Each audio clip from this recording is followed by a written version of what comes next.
Hola a todos, ¿qué tal? Hoy vamos a tener un nuevo vídeo con el formato Versus, que parece que ha gustado, y vamos a hablar de dos series que comparten protagonista y guionista, pero que son muy diferentes entre sí. Vamos a hablar del Punisher de la línea Marvel Knights y del Punisher de la línea Max, ambas guionizadas por Garth Ennis y dibujadas por diferentes artistas. En la primera tenemos sobre todo a Steve Dillon y en la segunda gente como Leandro Fernández o Goran Parlov. Antes de entrar, como siempre, vamos a hacer un poco de contexto, pero en este caso es más innecesario que nunca porque el Punisher es uno de los personajes más populares de la editorial. Un personaje que vio la luz en los años 70, en el 74, de la mano de Jerry Conway, en las páginas de Amazing Spider-Man. Fue creación suya y gráficamente fue un diseño de Romita Senior, que era el encargado de arte de la editorial entonces, y del dibujante regular de la serie en aquel momento, Ross Andru. Aunque fue diseñado como un enemigo de un solo episodio, la verdad es que tuvo impacto desde el principio. Y es que en aquella época la gente, el público, estaba interesado en ese concepto de justicieros callejeros.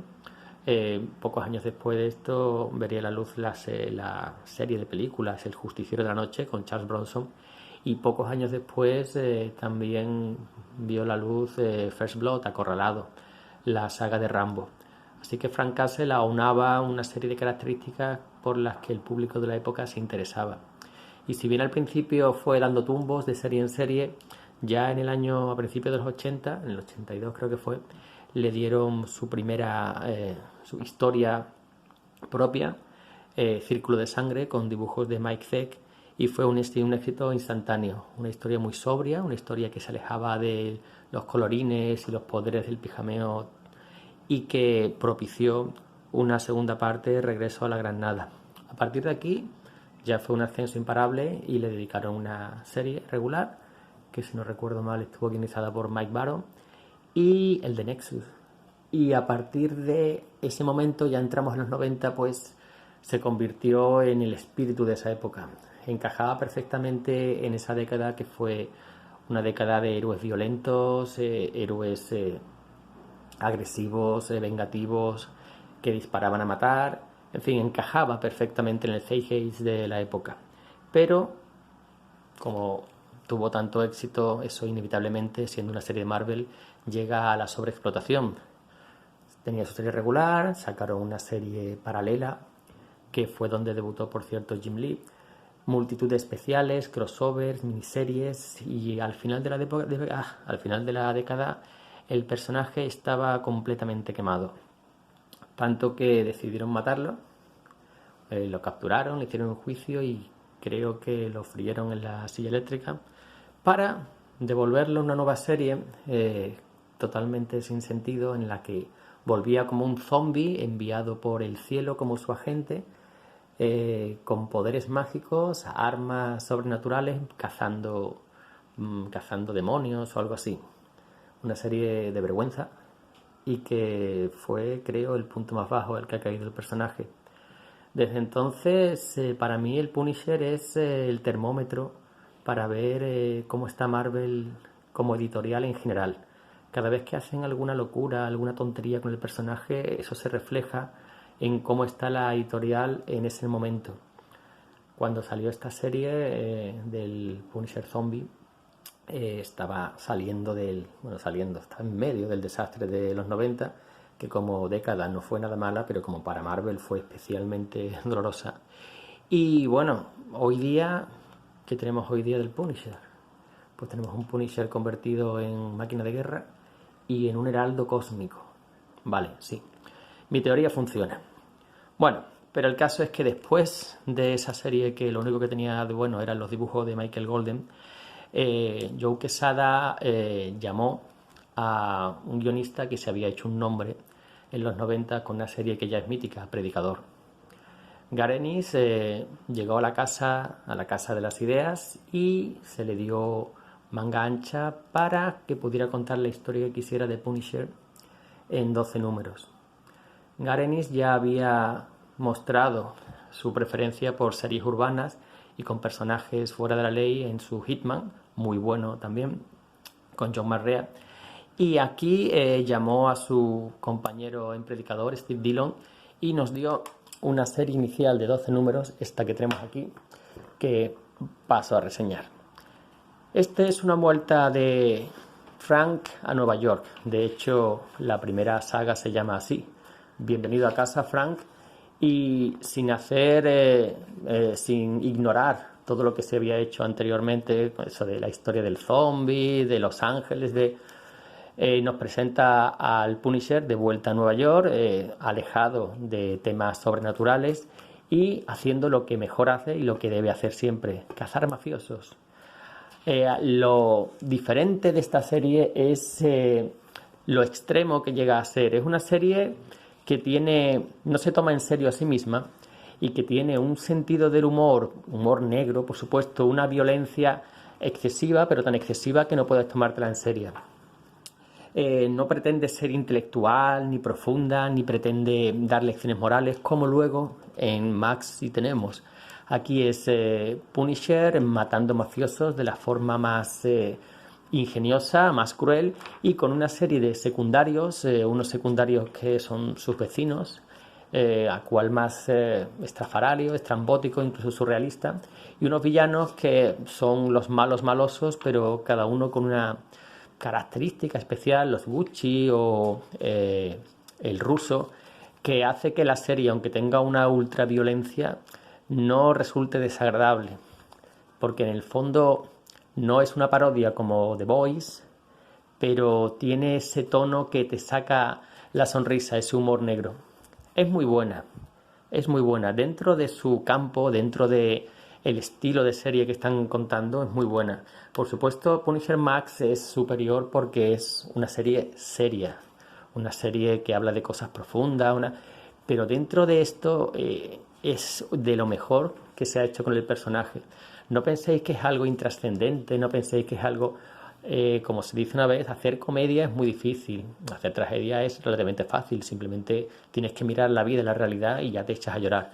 Pero hacer comedia que funcione es complicado. Y aquí, si bien no se busca la comedia per se, no hay chistes fáciles, esto no es una película de Marvel Studios, si hay una serie de situaciones, de personajes, aquí el castigador es el puto John Wayne que con un revólver de 6 balas se carga a toda la tribu india mientras llueven flechas y a él no le toca ninguna. Pues aquí eso mismo, aquí es una máquina de matar mafiosos que no saben de dónde le vienen los tiros, y una serie de personajes de secundarios o de enemigos que son creados por Ennis para la ocasión, como unos personajes inspirados en el castigador y quieren seguir su obra, pero que curiosamente el castigador los considera criminales porque matan. En fin, son un espejo deforme de Frank. El dibujo, ya veis, Steve Dillon, hay gente que le odia, que no lo puede con él por las caras, que las dibuja todas iguales, pero el caso es que es un tío que tiene la capacidad de muy expresiva en los rostros y que le viene como anillo al dedo, porque si bien aquí Frank es el castigador, siempre está serio, siempre el resto de personajes, psicólogo que le encargan en hacer un estudio sobre Frank y encontrar la forma de atraparlo, los personajes secundarios que hay en su edificio, obsesionado por los piercing, esta chica incapaz de relacionarse con nadie, el personaje que no sale de su casa porque tiene un sobrepeso atroz. En fin, todos esos personajes conforman un universo propio que a veces se interconecta, porque esta es otra de las principales diferencias de esta serie con respecto a Max. Esto está dentro del universo Marvel, se cruza con personajes como Daredevil, como Spider-Man, como Lobezno, y la mayoría de las veces lo ridiculiza, les hace quedar en ridículo para hacer contraste con el castigador. Para Frank, los superhéroes son ingenuos en el mejor de los casos y una molestia en el peor, y lidia con ellos sin matarlos, pero sin ningún miramiento. Eso se ve sobre todo en el último arco argumental que reúne a Lobezno, Spider-Man y a Daredevil, que por fin deciden ponerse de acuerdo para parar al castigador, y Frank se encarga de ellos de forma efectiva. Los villanos son otro gran descubrimiento o Frank grande de esta serie. Maguchi, esta de aquí, la jefa mafiosa de una familia a la que Frank le hace una serie de cosas, Y el ruso. El ruso es otro gran personaje que luego tendría su reflejo en la serie de Max con Barracuda. Pero bueno, en resumen, una serie muy entretenida, muy divertida, con mucho humor negro, con mucha violencia, pero violencia que no molesta porque es una violencia tan excesiva que no llega a afectarte, y con Ennis pasándoselo muy bien. Muy recomendable y para nada una serie inferior o secundaria. Dentro del campo en el que juega es genial. Fueron, si no recuerdo mal, una serie inicial de 12 números y luego otra de 37. Esto fue editado en grapas por Forum, ¿sí? Y luego Panini lo ha recuperado en ese formato CES pequeñito, en 3 tomos, pero no dudo que esto va a ser reeditado pronto en, no sé si en el Marvel HC o no sé si en Marvel Saga, pero a tamaño normal. Y bueno, la otra serie, ya cambiamos, ya nos ponemos serios. La otra serie es la que dicen que es sin duda la mejor serie del Castigador de la historia y para algunos la mejor serie Marvel de la historia. Cada uno tiene su opinión con respecto a eso. Para algunos es los X-Men de Claremont, para otros es Shang-Chi, para otros es esto, el Castigador, de la línea Max.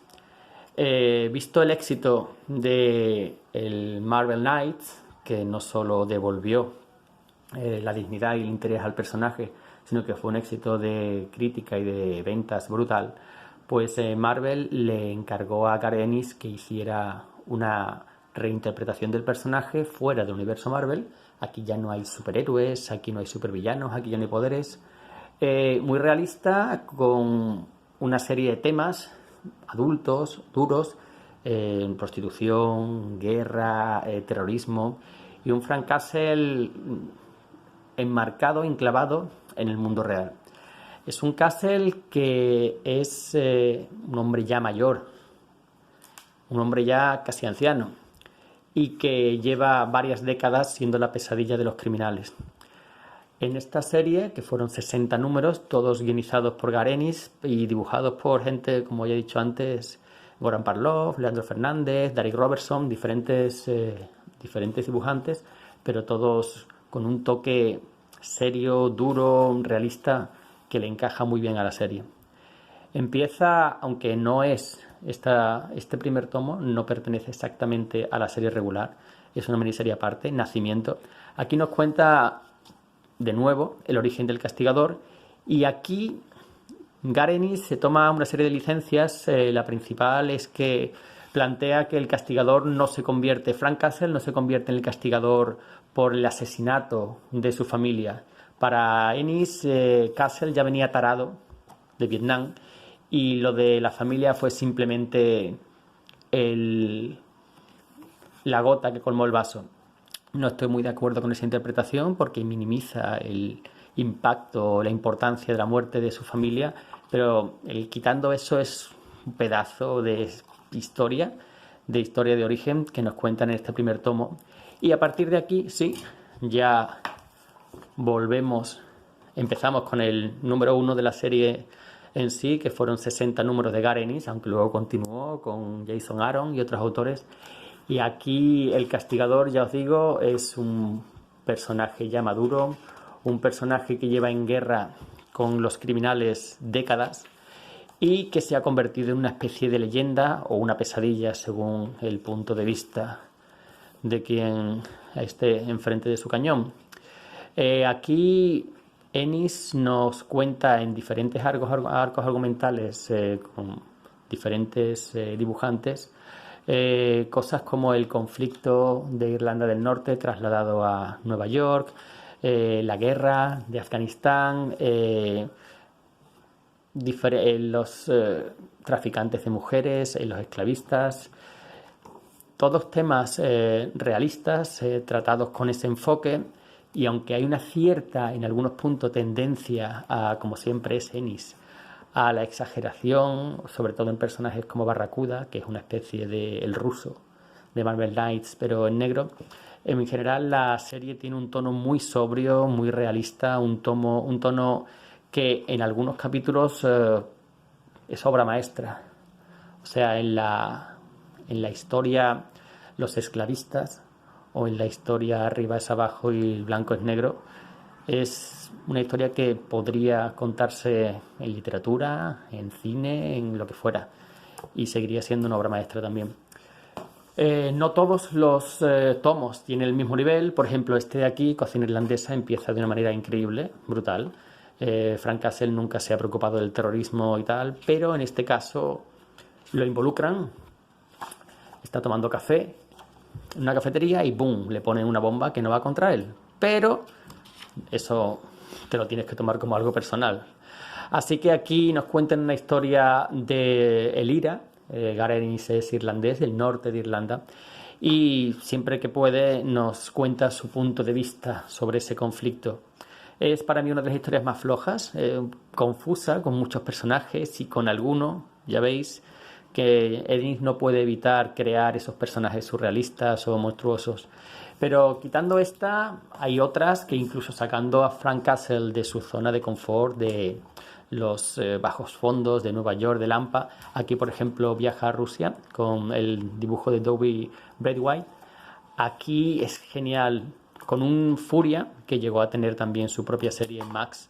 Un Furia más cínico y más frío que nunca, y en el que Ennis nos da su visión sobre el conflicto americano-ruso, en el juego de potencias, en todo.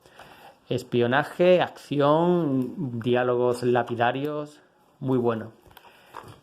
Esta, aunque los tomos son independientes, tienen una cierta continuidad entre ellos y, por ejemplo, Hombre de Piedra presenta de nuevo a esos personajes que vimos en Madre Rusia, y aquí vemos el fin de algunos y el comienzo de otros. Y, como digo, esta es uno de los mejores, Los Esclavistas. Aquí Garrenis se pone serio, más serio todavía, si ya la serie en sí tiene un tono muy serio. Y aquí nos habla el tema de la prostitución, de cómo mujeres son obligadas a prostituirse por mafias, y Frank Castle toma cartas en el asunto. Este es uno de mis favoritos. Toda la serie de Max tiene un tono adulto, sin personajes superheroicos. Aquí los superhéroes no existen, están en el mundo real, se supone. Menos la presencia de personajes como Furia. No hay Capitán América, no hay Spider-Man, no hay. Pero como digo, Garrenis es Garrenis y no puede evitar caer a veces en la parodia o la exageración, y eso se da en este arco argumental, en este Barracuda, que, como digo, es una especie del ruso, pero en negro. Aquí es en la contrapartida, el enemigo definitivo de Castle. Físicamente imponente, pero con una moralidad muy diferente a la del Castigador. Y bueno, es el tomo, digamos, más... no voy a decir flojo, pero menos serio de la serie. Tuvo tanto éxito que motivó la aparición de una miniserie para este personaje, que también está publicado en esta colección. Y es que, como digo, esto fue un éxito inmediato, y aparte de la colección en números de tapa blanda que publicó Panini, también se ha publicado en este Marvel Saga. Tenemos 12 tomos, incluido la miniserie Origen, incluido la miniserie de Barracuda, y aparte se ha publicado un tomo más que, aunque no está dentro de la colección, temáticamente y en personajes también se cuenta dentro.